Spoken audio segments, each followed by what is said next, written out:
प्रिय भक्तों, आज हम आपके लिए गणेश जी की कथा लेकर आए हैं जो हर एक पूजा में सुनी जाती है।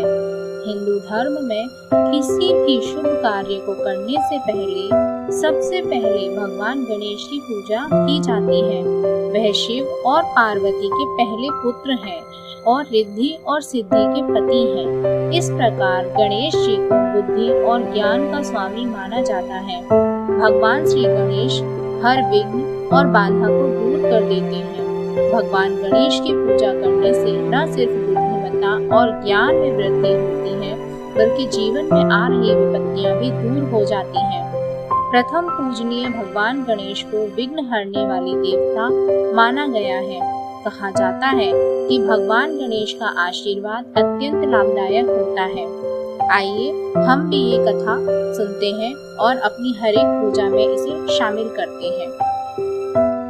एक गणेश जी थे। वे अपने बाल रूप में अपने हाथ में एक गिलास में थोड़ा सा दूध और थोड़े से चावल लेकर घूम रहे थे और वे सबसे कहते घूम रहे थे कि कोई मेरी खीर बना दे, कोई मेरी खीर बना दे। लेकिन सभी का उत्तर था कि इतने से दूध से क्या खीर बनेगी। लेकिन एक बुढ़िया को उन पर दया आ गई। उसने कहा कि लाओ, मैं खीर बना दूंगी। ऐसा कहकर वह गणेश जी को अपने घर ले गई। वहां पहुंचकर गणेश जी ने बुढ़िया से कहा कि माई, तुम्हारे घर में जो सबसे बड़ी कढ़ाई या परात हो उसे ले आओ। गणेश जी की महिमा से उसके घर में दोनों ही चीजें मिल गईं। बुढ़िया ने भट्टी जलाकर खीर बनने रख दी। गणेश जी बोले, जब तक खीर बन रही है तब तक मैं बाजार होकर आता हूँ। जब खीर बनने को आ गई तो बुढ़िया अपनी बहू से बोली, मैं गणेश जी को बुलाने जा रही हूँ, जब खीर उबलने को हो तो चला लेना। खीर जब उबलने पर आई तो बुढ़िया की बहू ने खीर कटोरे में निकालकर चकिया के नीचे गणेश जी का भोग लगा दिया। भोग लगाकर बची हुई खीर को स्वयं खा लिया। जब बुढ़िया गणेश जी को लेकर घर पहुंची तो उसने गणेश जी से कहा कि आप भोजन कर लो।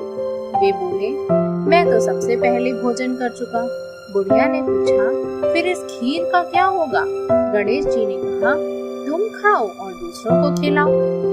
बुढ़िया ने पूरे गांव के लोगों को भरपेट खीर खिलाई, लेकिन खीर फिर भी बच गई।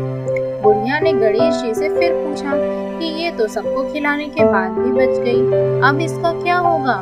गणेश जी ने उत्तर दिया, यदि तुम्हारा कोई परदेश में हो तो उसके लिए भी खीर रख दो। बुढ़िया का एक बेटा परदेश में था, उसने उसके लिए भी खीर रख दी। फिर भी बच जाने पर उसने खीर को घर की दहलीजों में गाड़ दिया। जब उसका बेटा परदेश से वापस आया तो बुढ़िया ने बहू से कहा कि वह खीर ले आ। जब बहू खीर का कटोरा लाई तो उसमें हीरे मोती झिलमिला रहे थे।